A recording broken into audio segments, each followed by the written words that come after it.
Hello everyone, and welcome back to the Silmarillion. Been a little while. This is not usually when I do readings. Typically weekends are for video games, but my capture card is slowly dying and seems to have given up the ghost as far as anything with an HDMI cable is concerned. Does not want to connect. So, since it's been a minute since we read Tolkien because of taking a break for Halloween and horror stories, I thought we'd get back to our good old friend, the Elfman. It's been a month, hasn't it? What were we reading? We were close to the end, in my mind, because the storyline's kind of coming to a close. We're almost to the end of the Silmarillion section of the story, but then you still have two little short sections after it. We are on chapter 22, The Ruin of Doriath. Hello, everyone, including Callie May. Thank you for becoming a member and joining the channel. Hello, Nacho, Jeff, Zaka, Daniel, Silent Konami, Nathan, Lobsel. Hello, everyone. So, we had finished the story of Turin Tarambar. That was the guy that he was in love with his sister and he jumped off a cliff. Fun times to be had. I believe we are now going to be switching to a different story that it happens around the same time, but new cast of characters. Alright. Chapter 22 of The Ruin of Doriath. So ended the tale of Turin Tarambar. But Morgoth did not sleep nor rest from evil, and his dealings with the house of Hador were not yet ended. Against them his malice was unsated, though Hurin was under his eye, and Morwen wandered distraught in the wild. So this is Morwen and Hurin. Why does it do that? I thought I turned that off. Are the mother and father of the characters from the previous tale. The other characters are all dead and gone, but the father, I believe, is trapped in a chair on top of a mountain, forced to watch as his family suffers, and his wife is wandering in the wilds. Unhappy was the lot of Hurin, for all that Morgoth knew of the working of his malice, Hurin knew also, but lies were mingled with the truth, and aught that was good was hidden or distorted. In all ways Morgoth sought most to cast an evil light on those things that Thingol and Melian had done, for he hated them and feared them. When therefore he judged the time to be ripe, he released Hurin from his bondage, bidding him go whither he would, and he feigned that in this he was moved by pity as for an enemy utterly defeated. But he lied, for his purpose was that Hurin should still further his hatred for elves and men ere he died. Then little thought, though he trusted the words of Morgoth, knowing indeed that he was without pity, Hurin took his freedom, and went forth in grief, embittered by the words of the Dark Lord. And a year was now gone since the death of Turin his son.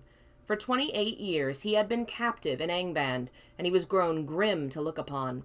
His hair and beard were white and long, but he walked unbowed, bearing a great black staff, and he was girt with a sword. Thus he passed into Hithlum, and tidings came to the chieftains of the Easterlings that there was a great riding of captains and black soldiers of Angband over the sands of Anfoglith. And with them came an old man, as one that was held in high honor. Therefore they did not lay hands on Hurin, but let him walk at will in those lands, in which they were wise, for the remnant of his own people shunned him, because of his coming from Angband as one in league and honor with Morgoth. Thus his freedom did but increase the bitterness of Hurin's heart, and he departed from the land of Hithlum and went up into the mountains. Thence he descried far off amid the clouds the peaks of the Chrysogrim, and he remembered Turgon, and he desired to come again to the hidden realm of Gondolin. He went down therefore from Eredwethrin, and he knew not that the creatures of Morgoth watched all his steps. And crossing over the Brithriec, he passed into Dimbar and came to the dark feet of the Echoriath. All the land was cold and desolate, and he looked about him with little hope, standing at the foot of a great fall of stones beneath a sheer rock wall. And he knew not that this was that way that was now all that was left of that way, of the old way of escape. That is a weird way to phrase a sentence, my friend. He knew not that this was all that was now left to see of the old way of escape. The dry river was blocked, and the arched gate was buried. Then Hurin looked up to the grey sky, thinking that he might once more descry the eagles, as he had long ago in his youth, but he saw only the shadows blown from the east, and clouds swirling about the inaccessible peaks, and he heard only the wind hissing over the stones. But the watch of the great eagles was now redoubled, and they marked Hurin well, far below, forlorn in the fading light. And straightway Thorondor himself, since the tidings seemed great, brought word to Turgon. But Turgon said, "Does Morgoth sleep? You were mistaken." "Not so," said Thorondor. "If the eagles of Manwë were wont to err thus, then long ago, lord, your hiding would have been in vain." "Then your words bode ill," said Turgon, "for they can but have one meaning. Even Hurin Thalion has surrendered to the will of Morgoth. My heart is shut." But when Thorondor was gone, Turgon sat long in thought, and he was troubled, remembering the deeds of Hurin of Dor-Loman, and he opened his heart and sent the eagles to seek for Hurin, and to bring him, if they might, to Gondolin. But it was too late, and they never saw him again in light or in shadow. For Hurin stood in despair before the silent cliffs of the Echoriath, and the westering sun, piercing the clouds, stained his white hair with red. Then he cried aloud in the wilderness, heedless of any ears, and he cursed the pitiless land. And standing at last upon a high rock, he looked towards Gondolin and cried in a great voice, "Turgon! Turgon, remember the fen of Serech! O Turgon, will you not hear in your hidden halls?" But there was no sound save the wind in the dry grasses. "Even so they hissed in Serech at the sunset," he said, and as he spoke the sun went behind the mountains of shadow, and a darkness fell about him, and the wind ceased, and there was silence in the waste. If I remember right, the fen of Serech was a place where there was a great battle, and Hurin here had a hand in saving Turgon's life at that place. So he's saying, "Remember when I saved your life and now you're going to leave me out in the cold?" And unfortunately, Turgon changed his mind too late.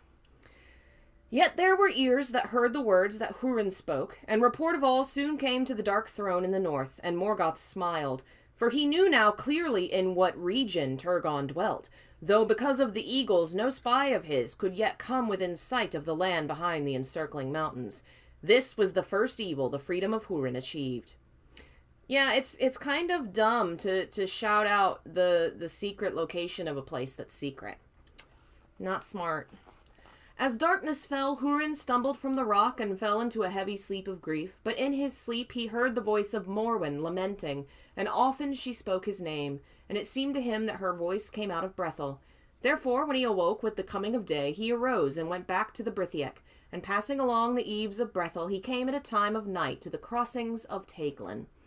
The night sentinels saw him, but they were filled with dread, for they thought that they saw a ghost come out of some ancient battle mound, and walked with darkness about it.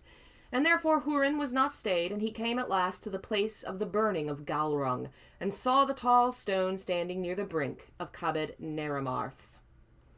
But Hurin did not look at the stone, for he knew what was written there, and his eyes had seen that he was not alone. Sitting in the shadow of the stone was a woman, bent over her knees, and as Hurin stood there silent, she cast back her tattered hood and lifted her face. Grey she was, and old, but suddenly her eyes looked into his, and he knew her. For though they were wild and full of fear, that light still gleamed in them that long ago had earned for her the name Eledwen, proudest and most beautiful of mortal women in the days of old. "You come at last," she said. "I have waited too long." "It was a dark road. I have come as I could," he answered. "But you are too late," said Morwen. "They are lost." "I know it," he said, "but you are not." But Morwen said, "Almost. I am spent. I shall go with the sun. Now little time is left. If you know, tell me, how did she find him?" But Hurin did not answer, and they sat beside the stone and did not speak again. And when the sun went down, Morwen sighed and clasped his hand and was still, and Hurin knew that she had died. He looked down at her in the twilight, and it seemed to him that the lines of grief and cruel hardship were smoothed away. She was not conquered, he said, and he closed her eyes, and sat unmoving beside her as the night drew down. The waters of Cabed Nerameth roared on, but he heard no sound, and he saw nothing and felt nothing, for his heart was stone within him. But there came a chill wind that drove sharp rain into his face, and he was roused, and anger rose in him like smoke, mastering reason, so that all his desire was to seek vengeance for his wrongs and for the wrongs of his kin, accusing in his anguish all those who had ever had dealings with them. Then he rose up and he made a grave for Morwen above Cabed Nerameth, and on the west side of the stone. Upon it he cut these words, Here lies also Morwen Eledwen. It is told that a seer and harp player of Brethil named Glirhwyn made a song, saying that the stone of the hapless should not be defiled by Morgoth nor ever thrown down, not though the sea should drown all the land, as after indeed befell, and still Tol Morwen stands alone in the water beyond the new coasts that were made in the days of the wrath of the Valar.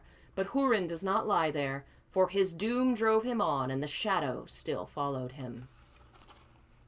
Now Hurin crossed over Teglin and passed southwards down the ancient road that led to Nargothrond, and he saw far off to the eastward the lonely height of Amon-Rû, and knew what had befallen there. At length he came to the banks of Narog, and ventured the passage of the wild river upon the fallen stones of the bridge, as Mablung of Doriath had ventured it before him, and he stood before the broken doors of Felagund, leaning upon his staff. Here it must be told that after the departure of Galrung, Mim the petty dwarf had found his way to Nargothrond, and crept within the ruined halls, and he took possession of them, and sat there fingering the gold and the gems, letting them run ever through his hands, for none came nigh to despoil him, from dread of the spirit of Galrung and his very memory. But now one had come and stood upon the threshold, and Mim came forth and demanded to know his purpose. But Hurin said, Who are you that would hinder me from entering the house of Finrod Felagund? Then the dwarf answered, I am Mim, and before the proud ones came over the sea, dwarves dwelled in the halls of Nulukizdun. I have but returned to take what is mine, for I am the last of my people. Then you shall enjoy your inheritance no longer, said Hurin, for I am Hurin, son of Galdor, returned out of Angband, and my son was Turin Turambar, who you have not forgotten. And it was he that slew Galrung the dragon, who wasted these halls where you now sit. And not unknown is it to me by whom the dragon helm of Dorlomin was betrayed. Then Mim, in great fear, besought Hurin to take what he would, but to spare his life. But Hurin gave no heed to his prayer, and slew him there before the doors of Nargothrond. Then he entered in and stayed a while in that dreadful place, where the treasures of Valinor lay strewn upon the floors in darkness and decay. But it is told that when Hurin came forth from the wreck of Nargothrond and stood again beneath the sky, he bore with him out of all that great hoard but one thing only. Bet you I know what that one thing was. We'll see if I'm right. Hurin journeyed eastward and came to the mares of twilight above the falls of Sirion, and there he was taken by the elves that guarded the western marches of Doriath, and brought before King Thingol in the Thousand Caves. Then Thingol was filled with wonder and grief when he looked on him, and knew that grim and aged man for Hurin Thalion, the captive of Morgoth, but he greeted him fairly and showed him honor. Hurin made no answer to the king, but drew forth from beneath his cloak the one thing which he'd taken from Nargothrond, and that was no lesser treasure than the Nauglamir, the necklace of the dwarves that was made for Finrod Felagund long years before by the craftsmen of Nogrod and Belagast, most famed of all their works in the elder days, and prized by Finrod while he lived above all the treasures of Nargothrond. And Hurin cast it at the feet of Thingol with wild and bitter words. Receive thou thy fee, he cried, for thy fair keeping of my children and my wife. For this is the Nauglamir, whose name is known to many among elves and men. And I bring it to thee out of the darkness of Nargothrond, where Finrod thy kinsman left it behind him, when he set forth with Beren, son of Barahir, to fulfill the errand of Thingol of Doriath. Yeah, that necklace, like many treasures in the Lord of the Rings and the Silmarillion and such, it's gonna cause some problems. It's not a good necklace. Thingol looked upon the great treasure and knew it for the Nauglamir, and well did he understand Hurin's intent. But being filled with pity, he restrained his wrath and endured Hurin's scorn. And at last Melian spoke and said, Hurin Thalion, Morgoth hath bewitched thee, for he that seeth through Morgoth's eyes, willing or unwilling, seeth all things crooked. Long was Turin thy son fostered in the halls of Menegroth, and shown love and honor as the son of the king. And it was not by the king's will, nor by mine, that he never came back to Doriath. And afterwards thy wife and thy daughter were harbored here with honor and goodwill, and we sought by all means that we might dissuade Morwen from the road to Nargothrond. With the voice of Morgoth thou dost now upbraid thy friends. Oh, well, thank you for the support, Daniel. Hearing the words of Melian, Hurin stood motionless, and he gazed long into the eyes of the queen. And there in Menegroth, defended still by the girdle of Melian from the darkness of the enemy, he read the truth of all that he had done, and tasted at last the fullness of woe that was measured for him by Morgoth Bauglir.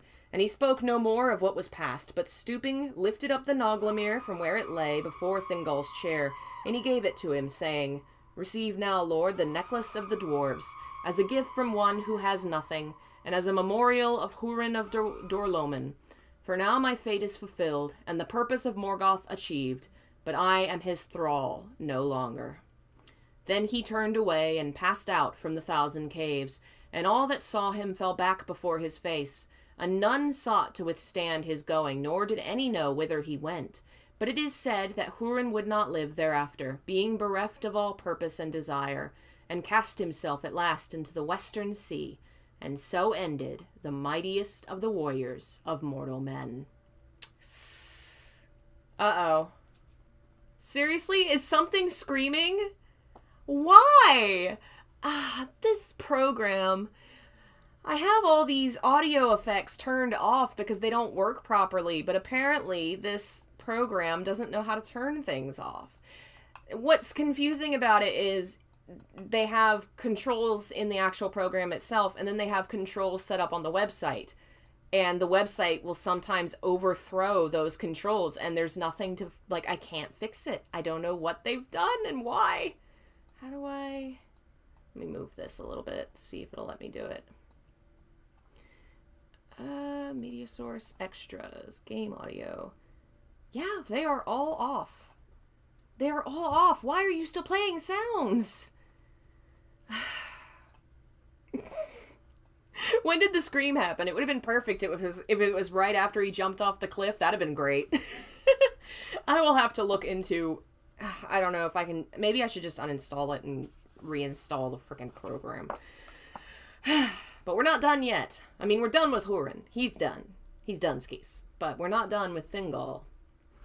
When Hurin was gone from Menegroth, Thingol sat long in silence, gazing upon the great treasure that lay upon his knees, and it came into his mind that it should be remade, and in it should be set the Silmaril. For as the years passed, Thingol's thought turned unceasingly to the jewel of Fëanor, and became bound to it, and he liked not to let it rest even behind the doors of his inmost treasury, and he was minded now to bear it with him always, waking and sleeping. Uh-oh!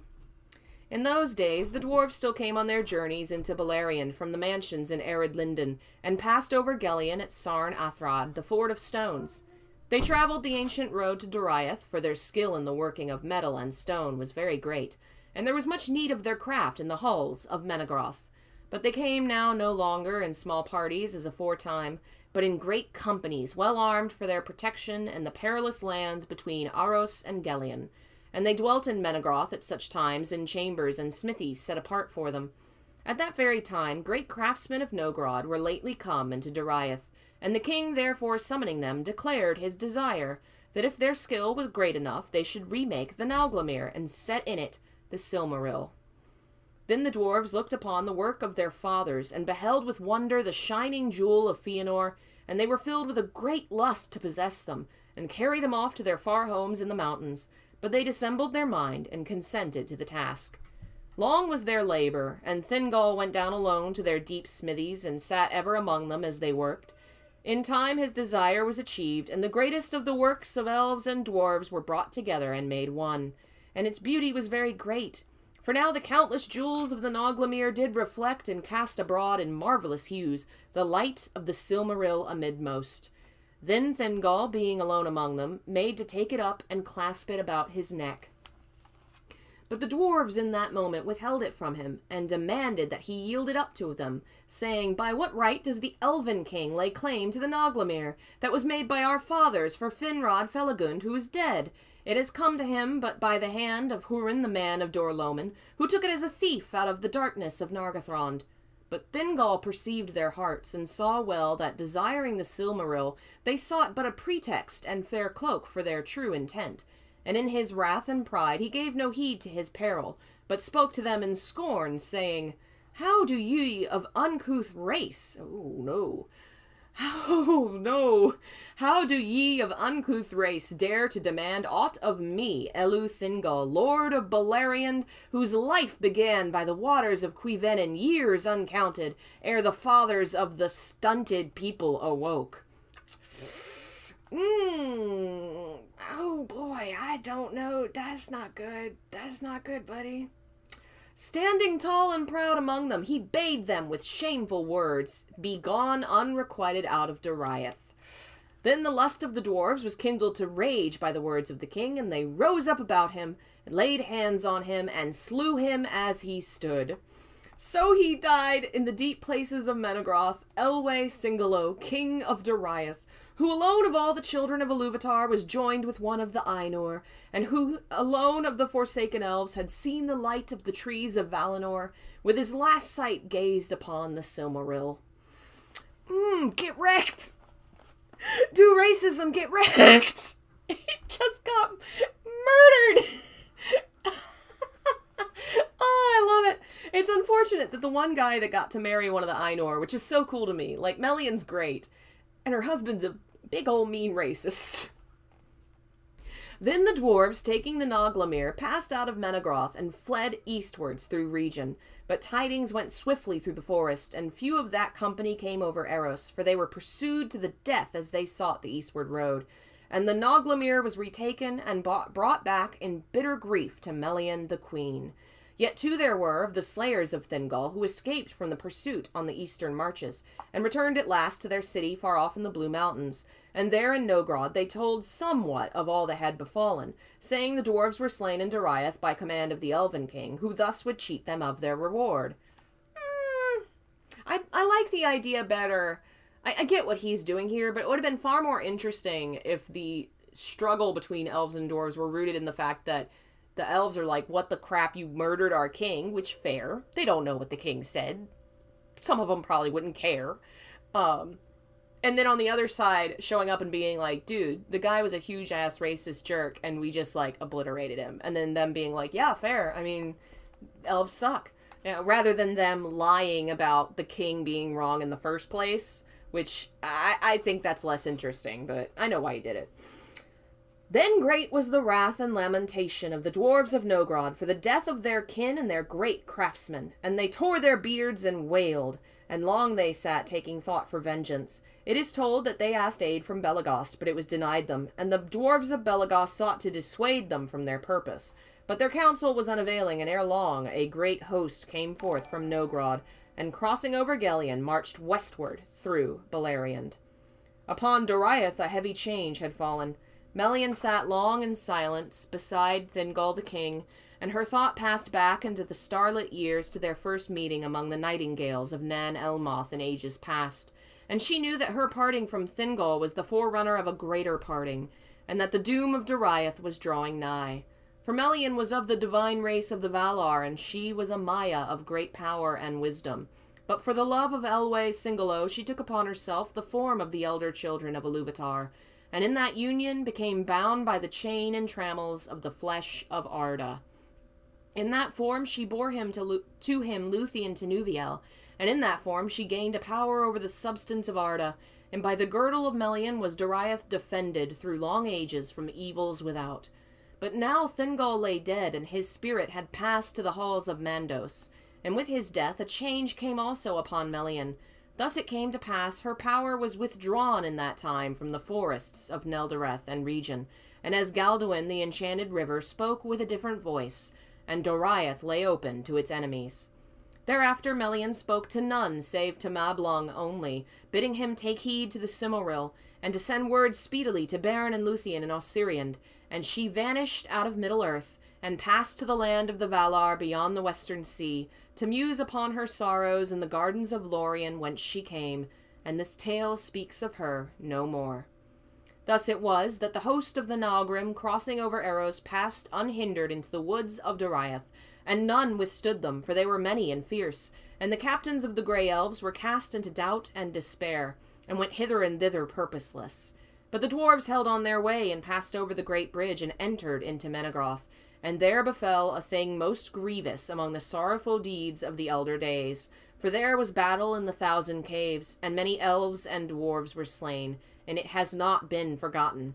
But the dwarves were victorious, and the halls of Thingol were ransacked and plundered. There fell Mablung of the Heavy Hand before the doors of the treasury wherein lay the Noglamir, and the Silmaril was taken.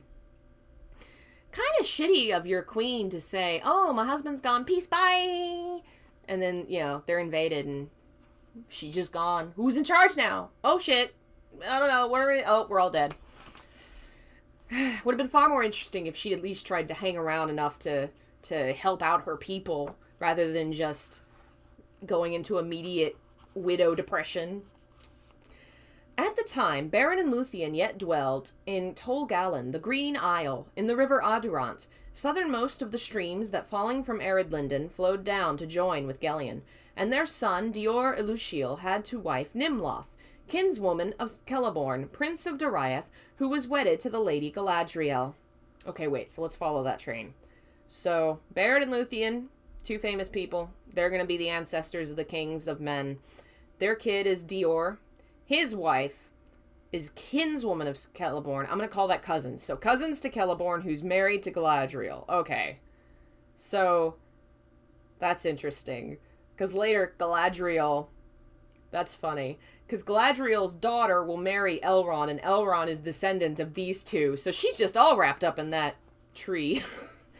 The sons of Dior and Nimloth were Elured and Elurin, and a daughter also was born to them named Elwing, which is star spray, for she was born on a night of stars, whose light glittered in the spray of the waterfall of Lanthir Lamath beside her father's house. Now word went swiftly among the elves of Osirian that a great host of dwarves bearing gear of war had come to... I'm sorry, my mental image immediately went to a bunch of dwarves carrying copies of Gears of War. Dude, I got my Xbox! I got Gears of War 3, let's go! I'm so stupid. I'm sorry, Bob. Where are you, buddy? There you are. Hey, folks hopping in. Delvin, Jeremy, welcome. Let's see. Bearing gear of war had come down out of the mountains and passed over Gelion at the Ford of Stones. Their tidings came soon to Beren and Luthien, and in that time also a messenger came to them out of Doriath, telling of what had befallen there. Then Beren arose and left Tol Galen, and summoning to him Dior his son, they went north to the river Askar, and with them went many of the green elves of Osiriand. Thus it came to pass that when the dwarves of Nogrod, returning from Menegroth with diminished host, came again to Sarnathrad, they were assailed by unseen enemies, for as they climbed up Gelion's banks, burdened with the spoils of Doriath, suddenly all the woods were filled with the sound of elven horns, and shafts sped upon them from every side. There many of the dwarves were slain in the first onset, but some escaping from the ambush held together and fled eastward toward the mountains. And as they climbed the long slopes beneath Mount Dolmed, there came forth the shepherds of the trees, and they drove the dwarfs into the shadowy woods of Eredlinden, where it is said came never one to climb the high passes that led to their homes. Of course, the shepherds of the trees are referring to the Ents, the big tree people.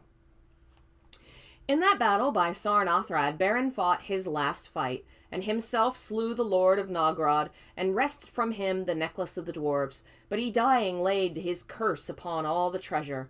Then Beren gazed in wonder on the selfsame jewel of Fëanor that he had cut from Morgoth's iron crown, now shining set amid golden gems by the cutting of the dwarves, and he washed it clean of blood in the waters of the river. And when all was finished, the treasure of Doriath was drowned in the river Askar, and from that time the river was named anew Rathloriel, the Golden Bed. But Beren took the Noglamir and returned to Tol Galen. Little did it ease the grief of Luthien to learn that the lord of Nogrod was slain and many dwarfs beside. But it is said and sung that Luthien wearing the necklace and that immortal jewel was the vision of greatest beauty and glory that has ever been outside the realm of Valinor. And for a little while the land of the dead that live became like a vision of the land of the Valar, and no place has been since so fair, so fruitful, or so filled with light. Now Dior, Thingol's heir, bade farewell to Beren and Luthien, and departing from Lanthir Lamath with Nimloth his wife, came to Menegroth and abode there. and with them went their sons, Ellared and Ellerin, and Elwing their daughter. Then the Sindar received them with joy, and they arose from the darkness of their grief for fallen kin and king, and the departure of Melian. And Dior Eleushil set himself to raise anew the glory of the kingdom of Doriath. There came a night of autumn, and when it grew late, one came and smote upon the doors of Menegroth, demanding admittance to the king. He was a lord of the green elves, hastening from Osirian, and the door wards brought him to where Dior sat alone in his chamber. And there in silence he gave to the king a coffer and took his leave. In that coffer lay the necklace of the dwarves, wherein sat the Silmaril. And Dior, looking upon it, knew it for a sign that Baron Erkmenian and Luthien Tenuviel had died indeed, and gone where go the race of men to a fate beyond the world. Long did Dior gaze upon the Silmaril, which his father and mother had brought beyond hope out of the terror of Morgoth, and his grief was great that death had come upon them so soon.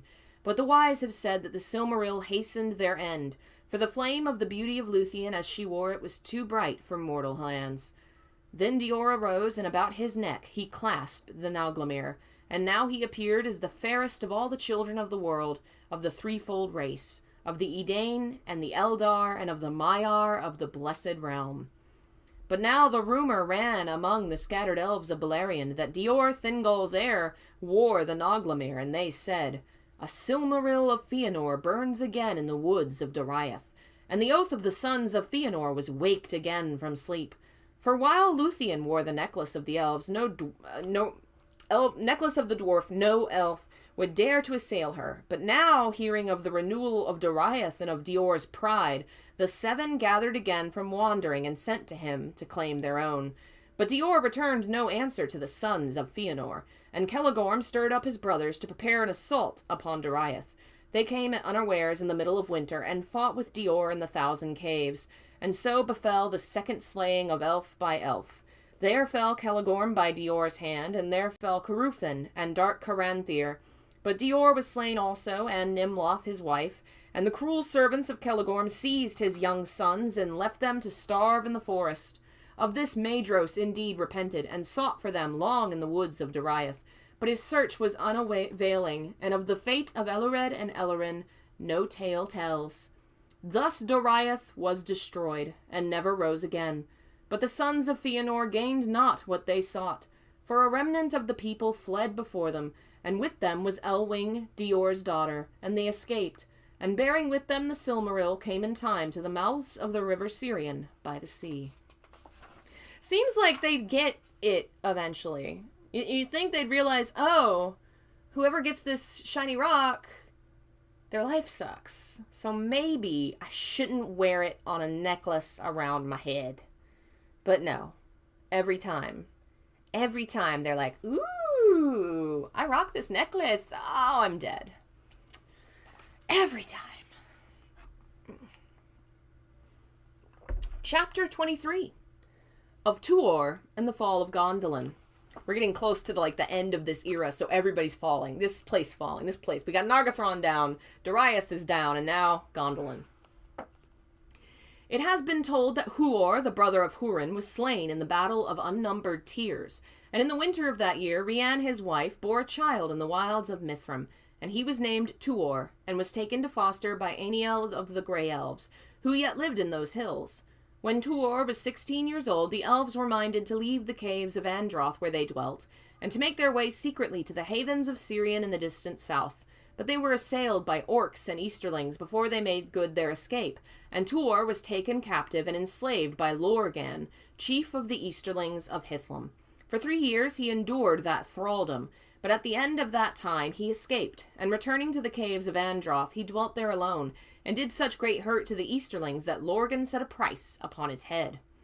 But when Tuor had lived thus in solitude as an outlaw for 4 years, Ulmo set it in his heart to depart for the land of his fathers, for he had chosen Tuor as the instrument of his designs, and leaving once more the caves of Androth, he went westwards across Dor-Lomin, and found Enon in Gelid, the gate of the Noldor, which the people of Turgon built when they dwelt in Nevrast long years before. Thence a dark tunnel led beneath the mountains, and issued into Cirith Ninyak, the rainbow cleft, through which a turbulent water ran towards the western sea. Thus it was that Tuor's flight from Hithlum was marked by neither man nor orc, and no knowledge of it came to the ears of Morgoth. Tuor came into Nevrast, and looking upon Belagir the Great Sea, he was enamored of it, and the sound of it and the longing for it were ever in his heart and ear, and an unquiet was on him that took him at last into the depths of the realms of Ulmo. For those that don't remember, Ulmo's the ocean god. He dwelt in Nevrast alone, and the summer of that year passed, and the doom of Nargothrond grew near. But when the autumn came, he saw 7 great swans flying south, and he knew them for a sign that he had tarried overlong, and he followed their flight along the shores of the sea. Thus he came at last to the deserted halls of Vinyamar beneath Mount Taras, and he entered in and found there the shield and hauberk, the sword and helm that Turgon had left there by the command of Ulmo long before. And he arrayed himself in those arms and went down to the shore. But there came a great storm out of the west, and out of that storm Ulmo the Lord of Waters arose in majesty, and spoke to Tuor as he stood by the sea. Ulmo bade him depart from that place and seek out the hidden kingdom of Gondolin, and he gave Tuor a great cloak to mantle him in shadow from the eyes of his enemies. But in the morning, when the storm was past, Tuor came upon an elf standing beside the walls of Vinyamar. He was Voronwe, son of Aronwe, of Gondolin, who sailed in the last ship that Turgon sent into the west. But when that ship, returning at last out of the deep ocean, foundered in the great storm within sight of the coasts of Middle-earth, Ulmo took him up, alone of all its mariners, and cast him upon the land near Vinyamar. Learning of the command laid upon Tuor by the Lord of Waters, Voronwe was filled with wonder, and did not refuse him his guidance to the hidden door of Gondolin. Therefore they set out together from that place, and as the fell winter of that year came down upon them out of the north, they went warily eastward under the eaves of the mountains of shadow. So, a whole bunch of boats sinking. Hundreds of people dying. Ocean God says, well, I need one of you to run an errand, so I will save your life. Not you, and not you. Screw specifically all the rest of you. I'm only going to save this guy so he can run an errand for me. At the last, by the power that Ulmo set upon them, they came to the hidden door of Gondolin, and passing down the tunnel they reached the inner gate, and were taken by the guards as prisoners. Then they were led up the mighty ravine of Orphak Elcor, barred by the 7 gates, and brought before Ecthelion of the Fountain, the warden of the great gate at the end of the climbing road. And there Tuor cast aside his cloak, and from the arms that he bore from Vinyamar, it was seen that he was in truth one sent by Ulmo. Then Tuor looked down upon the fair vale of Tumladen, set as a green jewel amid the encircling hills, and he saw far off upon the rocky height of Aemon Gwareth Gondolin the great, city of 7 names, whose fame and glory is mightiest in song of all the dwellings of the elves in the hitherlands. At the bidding of Ecthelion, trumpets were blown on the towers of the great gate, and they echoed in the hills. And far off but clear there came a sound of answering trumpets blown upon the white walls of the city, flushed with the rose of dawn upon the plain. Thus it was that the son of Huor rode across Tumladen, and came to the gate of Gondolin. And passing up the wide stairways of the city, he was brought at last to the tower of the king, and looked upon the images of the trees of Valinor. Then Tuor stood before Turgon son of Fingolfin, high king of the Noldor, and upon the king's right hand there stood Maeglin his sister son, but upon his left hand sat Idril Celebrindal, his daughter. And all that heard the voice of Tuor marveled, doubting that this were in truth a man of mortal race, for his words were the words of the Lord of Waters that came to him in that hour. And he gave warning to Turgon that the curse of Mandos now hastened its fulfillment, when all the works of the Noldor should perish, and he bade him depart, abandon the fair and mighty city he had built, and go down Sirion to the sea. Then Turgon pondered long the counsel of Ulmo, and there came into his mind the words that were spoken to him in Vinyamar. Love not too well the work of thy hands and the devices of thy heart, and remember that the true hope of the Noldor lieth in the west, and cometh from the sea. But Turgon was become proud, and Gondolin as beautiful as a memory of elven Tyrion, and he trusted still in its secret and impregnable strength, though even Avala should gainsay it. And after the Nerniathar Nodiad died, the people of that city desired never again to mingle in the woes of the elves and men without, nor to return through dread and danger into the west. Shut behind their pathless, enchanted hills, they suffered none to enter, though they fled from Morgoth, hate pursued. And tidings of the land beyond came to them faint and far, and they heeded them little. The spies of Angband sought for them in vain, and their dwelling was as a rumor and a secret none could find. Maeglin spoke ever against Tuor in the councils of the king, and his words seemed the more weighty, and that they went with Turgon's heart. And at last he rejected the bidding of Ulmo, and refused his counsel. But in the warning of the Vala he heard again the words that were spoken before the departing Noldor on the coast of Araman long ago, and the fear of treason was wakened in Turgon's heart. Therefore in that time the very entrance to the hidden door in the encircling mountains was caused to be blocked up, and thereafter none went ever forth from Gondolin on any errand of peace or war while the city stood. Tidings were brought by Thorondor, Lord of Eagles, of the fall of Nargothrond, and after of the slaying of Thingol and of Dior his heir, and the ruin of Doriath. But Turgon shut his ear to the word of the woes without, and vowed to march never at the side of any son of Fëanor, and his people he forbade ever to pass the leaguer of the hills. And Tuor remained in Gondolin, for its bliss and its beauty, and the wisdom of its people held him enthralled, and he became mighty in stature and in mind, and learned deeply of the lore of the exiled elves.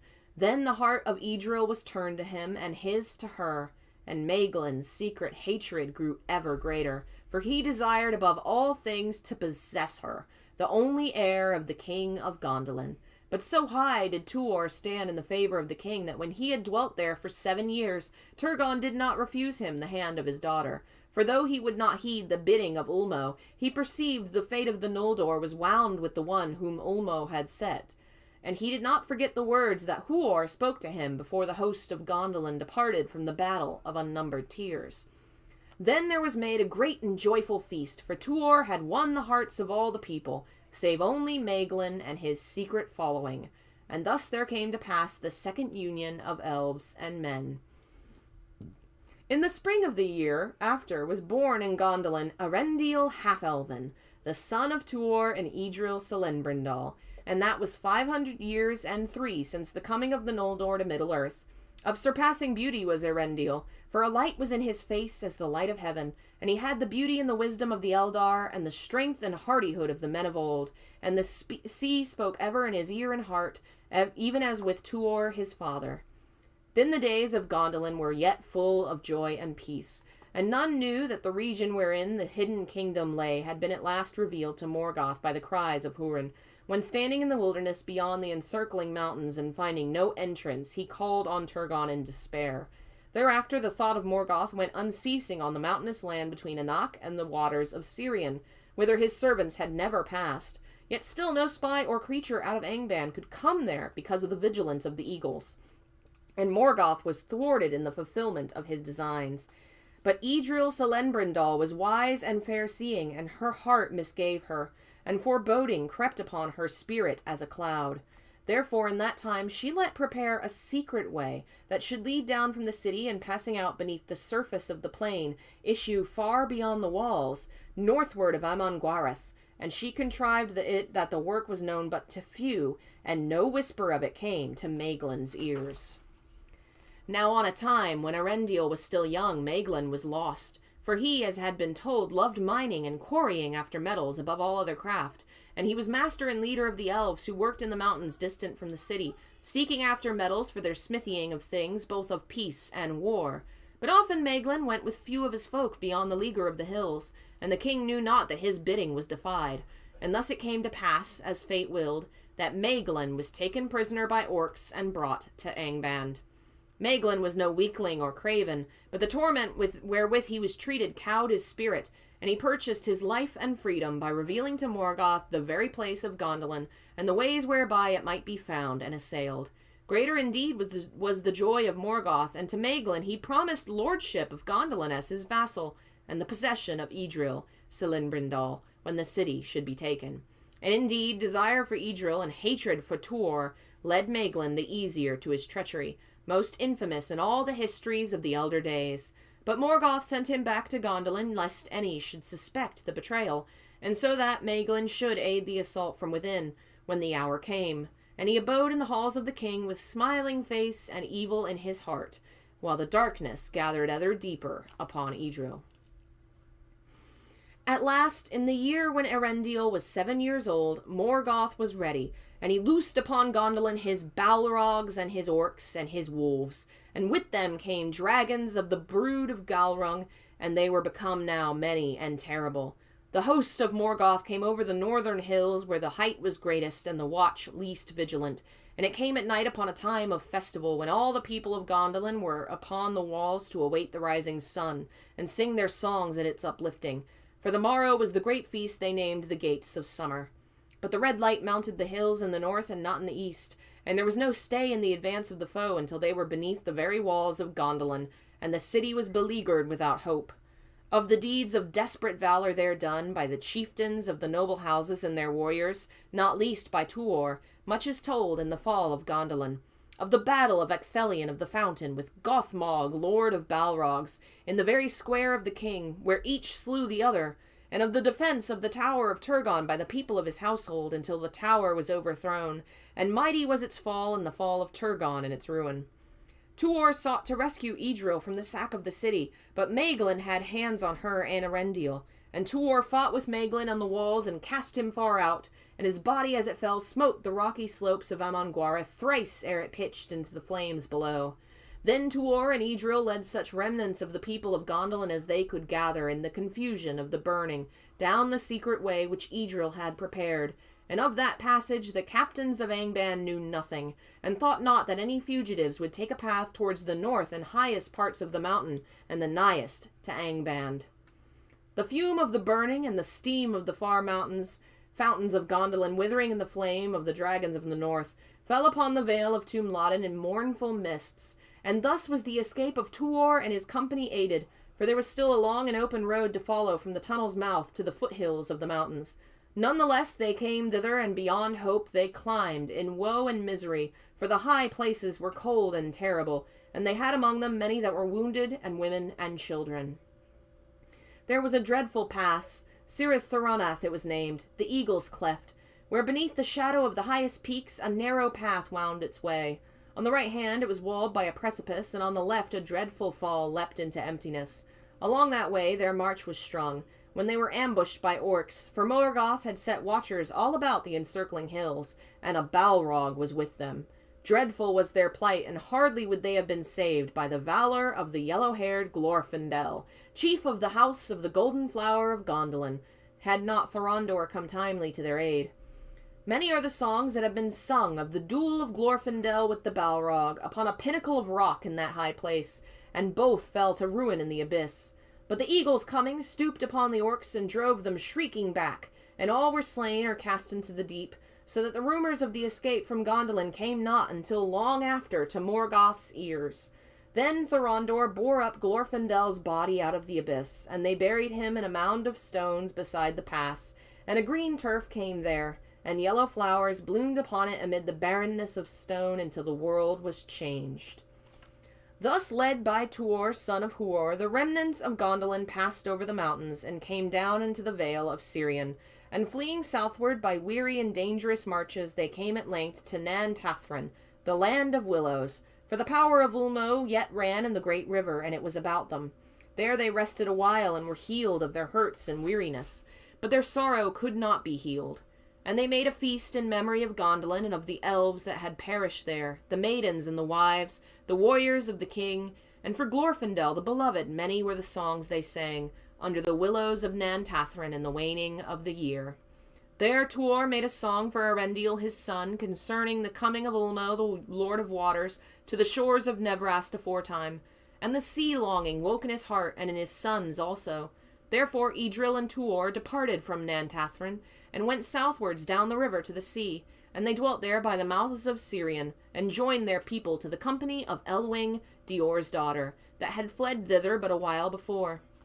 And when the tidings came to Balar of the fall of Gondolin and the death of Turgon, Ereinion Gil-galad, son of Fingon, was named High King of the Noldor in Middle-earth. I'm sure it'll go well for him, but we are getting kind of close to the Tolkien Middle-earth second half, I guess, of the history, sort of, because Gil-galad is going to be the guy that battles Sauron eventually. Morgoth thought that his triumph was fulfilled, recking little of the sons of Fëanor and their oath, which had harmed him never and turned always to his mightiest aid, and in his black thought he laughed, regretting not the one Silmaril he had lost, for by it, as he deemed, the last shred of the people of the Eldar should vanish from Middle-earth and trouble it no more. If he knew of the dwelling by the waters of Sirion, he gave no sign, biding his time and waiting upon the working of oath and lie. Yet by Sirion and the sea there grew up an elven folk, the gleanings of Doriath and Gondolin, and from Balar the mariners of Círdan came among them. And they took to the waves and the buildings of ship, and dwelling ever nigh to the coasts of Arvernian, under the shadow of Ulmo's hand. Glorfindel may be dead, but he does get better. Elves have this thing where they go to the halls of Mandos to await to have another life. And that could be, ages later when the apocalypse comes, or they might be reborn in Middle-earth tomorrow. And Glorfindel is one of the elves that a few thousand years after his big battle with the Balrog, he is reborn, and he is a character in The Lord of the Rings. In the movies, he was replaced with Arwen, which not everyone was happy about, but I'm glad Arwen had a bigger role. Anyway. It is said that in the time Ulmo came to Valinor out of the deep waters, and spoke there to the Valar of the need of the elves, and he called on them to forgive them and rescue them from the overmastering might of Morgoth, and win back the Silmarils, wherein alone now bloomed the light of the days of bliss when the two trees still shone in Valinor. But Manwë moved not, and of the counsels of his heart what tales shall tell. The wise have said that the hour was not yet come, and that only one speaking in person for the cause of both elves and men, pleading for pardon on their misdeeds and pity on their woes, might move the counsels of the powers. And the oath of Fëanor perhaps even Manwë could not loose, until it found its end, and the sons of Fëanor relinquished the Silmarils upon which they had laid their ruthless claim, for the light which lit the Silmarils the Valar themselves had made. In those days Tuor felt old age creep upon him, and ever a longing for the deeps of the sea grew stronger in his heart. Therefore he built a great ship, and named it Irame, which is Sea-Wing, and with Idril Celebrimbor he set sail into the sunset and the west, and came no more into any tale or song. But in after days it was sung that Tuor alone of mortal men was numbered among the elder race, and was joined with the Noldor whom he loved, and his fate is sundered from the fate of men. In other words, he got to go hang out with the elves instead of dying and passing on to wherever men go. And yeah, the Valar are really freaking lazy. Like, at this point, most of the people that are still suffering from this curse had nothing to do with it. It's the next generation. Even the elves have been having children and families for the past 1,000 years, and most of the kids of Fëanor are dead. Just so petty, it seems to me, to continue doing this to spite 4 elves, but that's how Tolkien do. I feel like the struggle there is he's too bound up in both wanting to have a Christian idea of gods and a pagan idea, where, you have these gods that have personalities and flaws and character traits, but also there are these infallible gods beyond all comprehension, which is basically Manwë. And having Manwë be an individual who is making these choices that seem terrible to us, but he also has no personality whatsoever, it just comes across as incredibly psychopathic. Like, if he was a person with flaws, like a Zeus type, it would make a lot more sense that he says, frick 'em, I'm too proud to help. And instead of just silently listening about how they're all dying and not giving a shit. Manwë is kind of fucked up. Alright, we'll try and read a little more, because, we only have 1 chapter left before the Akalabeth, so let's finish it. Chapter 24, of the Voyage of Arendil and the War of Wrath. Bright Arendil was then lord of the people that dwelt nigh to Sirion's mouths, and he took to wife Elwing the Fair, and she bore to him Elrond and Elros, who are called the Half-Elven. And yes, that is the Elrond from Lord of the Rings, my favorite character. Arendil could not rest, and his voyages about the shore of the Hitherlands eased not his unquiet. 2 purposes grew in his heart, blended as one in longing for the wide sea. He sought to sail thereon, seeking after Tuor and Idril, who returned not, and he thought to find perhaps the last shore, and bring ere he died the message of elves and men to the Valar in the west, that should move their hearts to pity for the sorrows of Middle-earth. Now Erendiel became fast in friendship with Círdan the shipwright, who dwelt on the Isle of Belar with those of his people who escaped from the sack of the havens of Berthombar and Elgarest. With the aid of Círdan, Erendiel built Vingalot, the foam flower, fairest of the ships of song. Golden were its oars and white its timbers, hewn in the birch woods of Nimbrathil, and its sails were as the argent moon. In the lay of Erendiel is many a thing sung of his adventures in the deep and in the lands untrodden, and in many seas and in many isles, but Elwing was not with him, and she sat in sorrow by the mouths of Sirion. Erendiel found not Tuor nor Idril, nor came he ever on that journey to the shores of Valinor, defeated by shadows and enchantment, driven by repelling winds, until in longing for Elwing he turned homeward towards the coast of Beleriand, and his heart bade him haste, for a sudden fear had fallen on him out of dreams, and the winds that before he had striven with might now bear him back as swift as his desire. Now when first the tidings came to Maedhros that Elwing yet lived and dwelt in possession of the Silmaril by the mouths of Sirion, he, repenting of the deeds in Doriath, withheld his hand, but in time the knowledge of their oath unfulfilled returned to torment him and his brothers, and gathering from their wandering hunting paths, they sent messages to the havens of friendship and of stern demand. Then Elwing and the people of Sirion would not yield the jewel which Beren had won and Luthien had worn, and for which Dior the Fair was slain. And least of all while Erendiel their lord was on the sea, for it seemed to them that in the Silmaril lay the healing and the blessing that had come upon their houses and their ships. And so there came to pass the last and cruelest of the slayings of elf by elf, and that was the third of the great wrongs achieved by the cursed oath. For the sons of Fëanor that yet lived came down suddenly upon the exiles of Gondolin and the remnant of Doriath, and destroyed them. In that battle some of their people stood aside, and some few rebelled and were slain upon the other part, aiding Elwing against their own lords. For such was the sorrow and confusion in the hearts of the Eldars those days. But Maedhros and Maglor won the day, though they alone remained thereafter of the sons of Fëanor, for both Amrod and Amras were slain. Too late the ships of Círdan and Gil-galad the High King came hasting to the aid of the elves of Sirion, and Elwing was gone, and her sons. Then such few of the people as did not perish in the assault joined themselves to Gil-galad, and went with him to Belar. And they told that Elros and Elrond were taken captive, but Elwing with the Silmaril upon her breast had cast herself into the sea. Thus Maedhros and Maglor gained not the jewel, but it was not lost.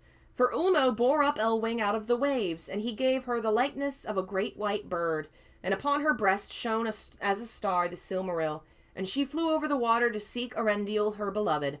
On a time of night, Erendiel at the helm of his ship saw her come towards him, as a white cloud exceeding swift beneath the moon, as a star over the sea moving in strange course, a pale flame on the wings of storm.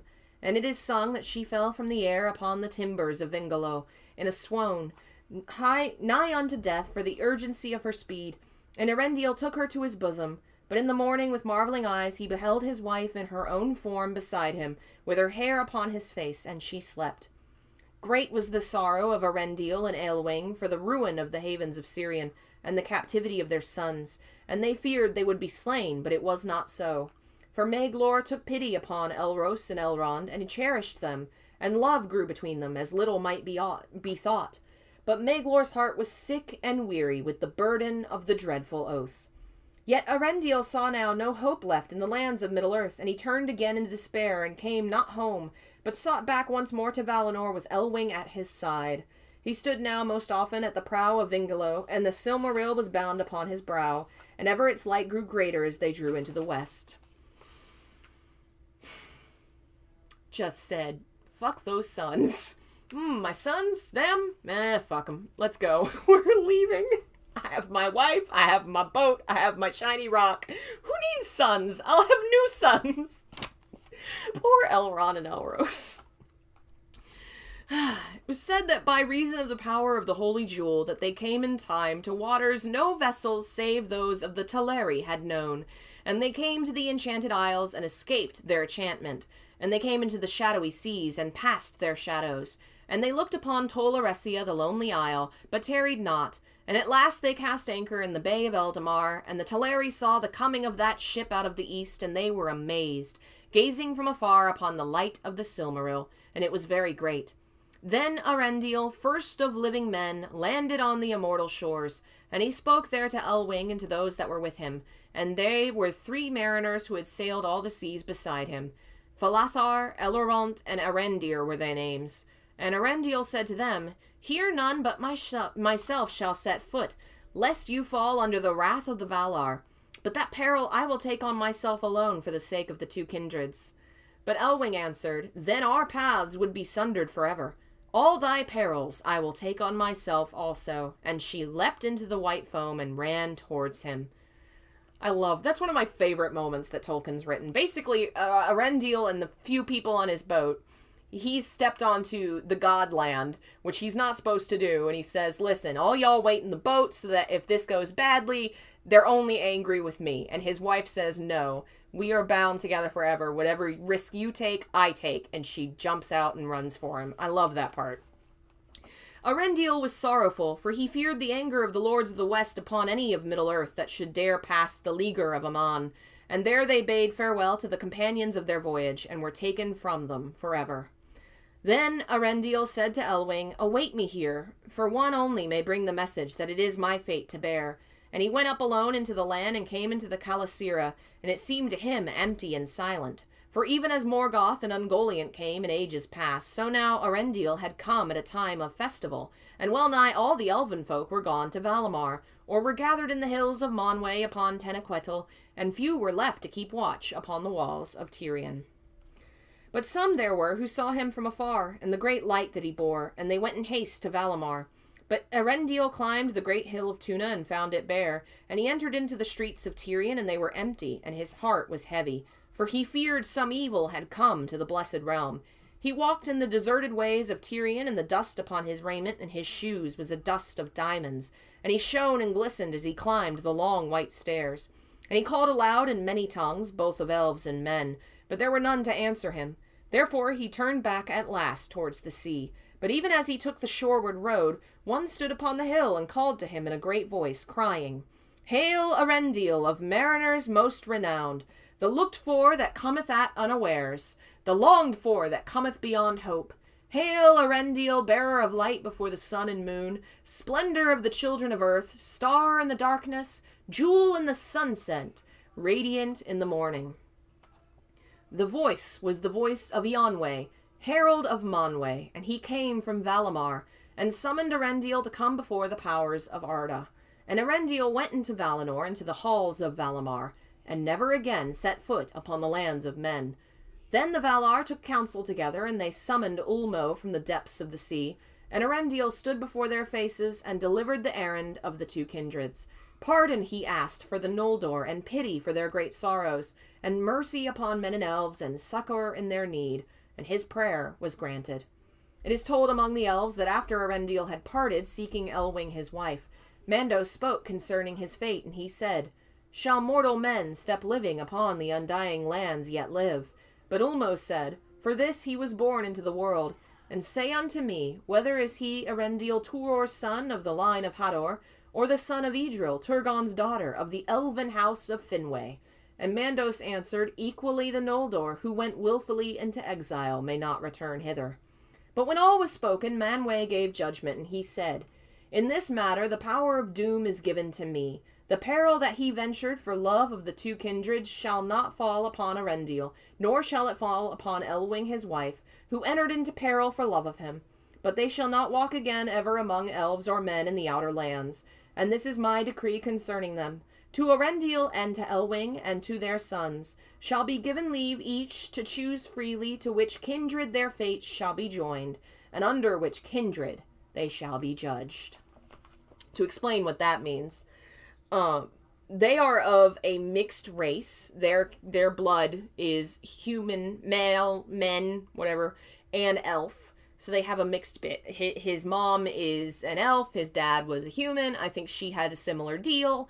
And so because of the mixed blood, they are kind of torn between these 2 fates, where elves get to live forever, and when they die, their spirit waits in Mandos, or the men live for a short time, and then they die, and nobody knows where their spirit goes. So this is saying anyone that has this mixed race bloodline, they get to choose if they want to live forever or if they want to have a human death. And that comes up in The Lord of the Rings when you see Arwen, who is of this bloodline, make that choice to stay with Aragorn.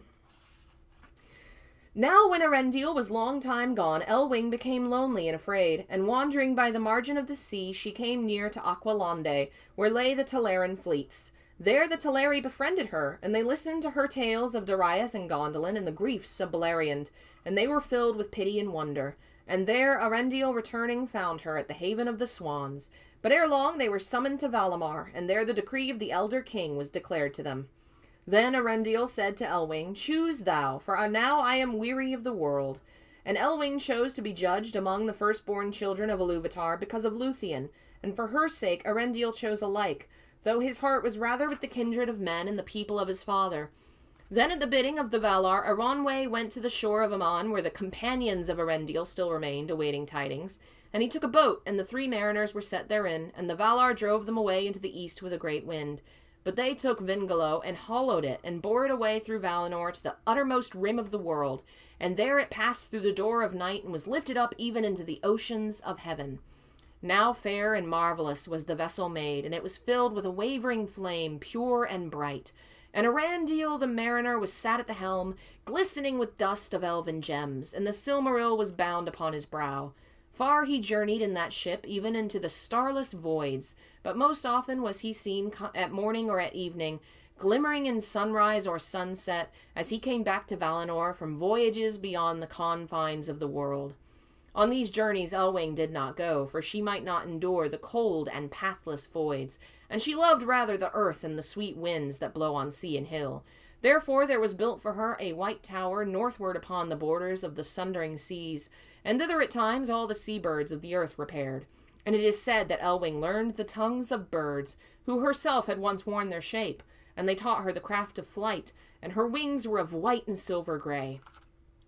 And at times, when Arendil, returning, drew near again to Arda, she would fly to meet him, even as she had flown long ago when she was rescued from the sea. Then the far-sighted among the elves that dwelt in the lonely isle would see her like a white bird, shining, rose-stained in the sunset, as she soared in joy to greet the coming of Vingalo to haven. Now, when first Vingalo was set to sail in the seas of heaven, it rose unlooked for, glittering and bright, and the people of Middle-earth beheld it from afar and wondered, and they took it for a sign, and called it Gil Estel, the star of high hope.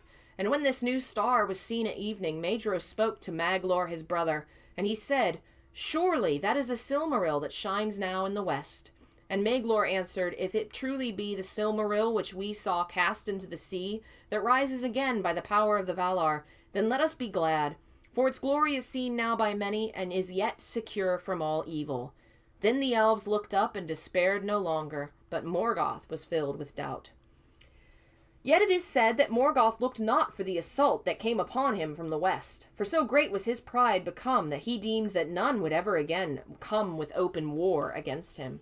Moreover, he thought he had forever estranged the Noldor from the lords of the west, and that content in their blissful realm the Valar would heed no more his kingdom in the world without, for to him that is pitiless the deeds of pity are ever strange and beyond reckoning.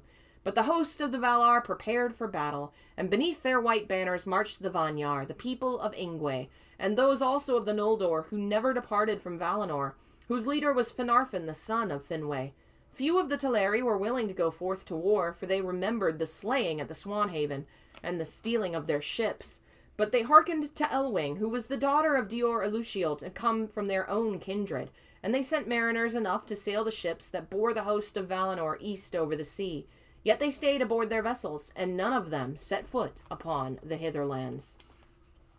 Of the march of the host of the Valar to the north of Middle-earth, little is said in any tale, for among them were none of those elves who had dwelt and suffered in the hitherlands, and who made the history of those days that still are known, and tidings of these things that only learned long afterward from the kinsfolk in Aman. But at last the might of Valinor came up out of the west, and the challenge of the trumpets of Eonwe filled the sky, and Beleriand was ablaze with the glory of their arms. For the host of the Valar were arrayed in forms young and fair and terrible, and the mountains rang beneath their feet. The meeting of the hosts of the west and the north is named the Great Battle and the War of Wrath. There was marshaled the whole power of the throne of Morgoth, and it had become great beyond count, so that Anfauglith could not contain it, and all the north was aflame with war. But it availed him not. The Balrogs were destroyed, save some few that fled and hid themselves in caverns inaccessible at the roots of the earth, and the uncounted legions of the orcs perished like straw in a great fire, or were swept like shriveled leaves before a burning wind.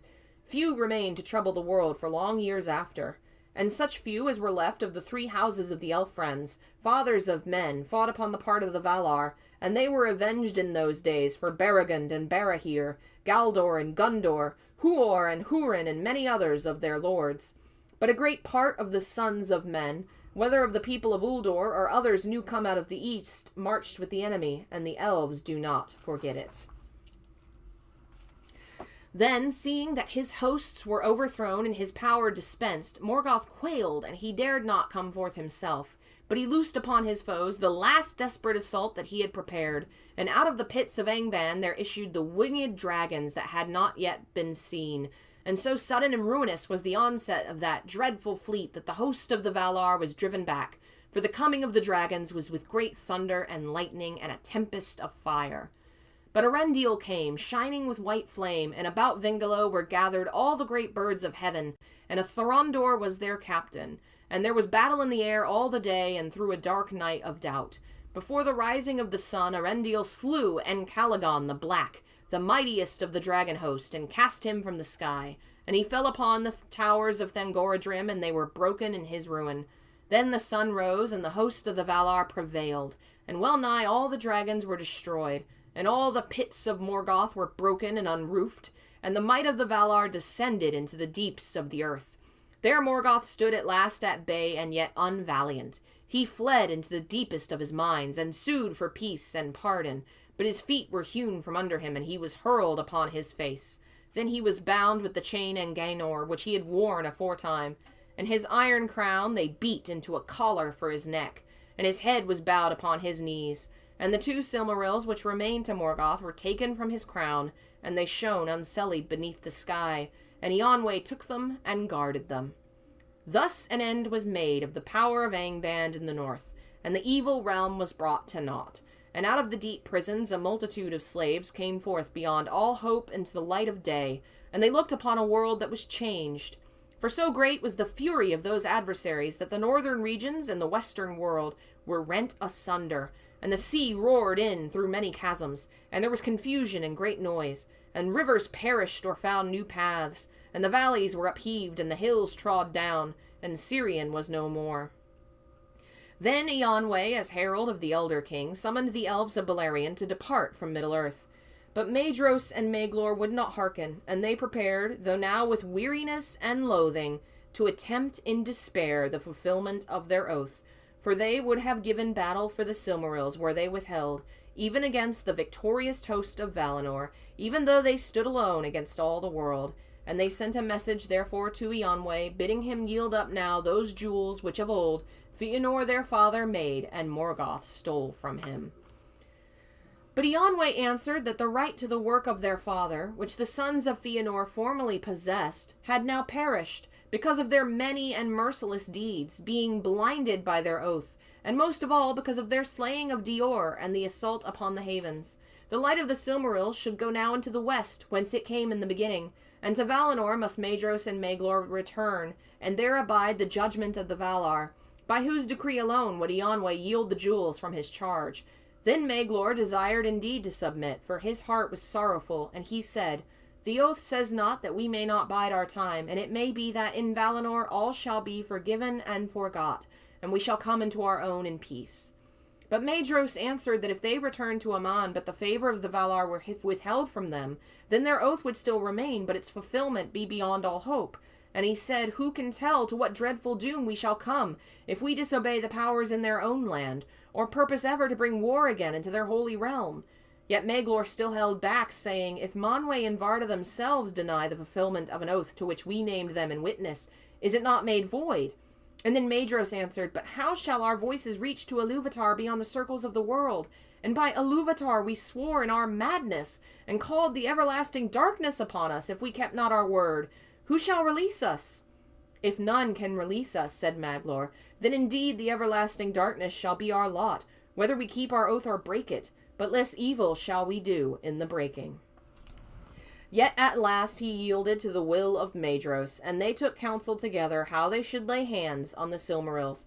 And they disguised themselves, and came in the night to the camp of Eonwe, and crept into the place where the Silmarils were guarded. And they slew the guards, and laid hands on the jewels. Then all the camp was raised against them, and they prepared to die, defending themselves unto the last. But Eonwe would not permit the slaying of the sons of Fëanor, and departing unfought they fled far away. Each of them took to themselves a Silmaril, for they said, "Since one is lost to us, and but two remain, and we two alone of our brothers, so it is plain that fate would have us share the heirlooms of our fathers."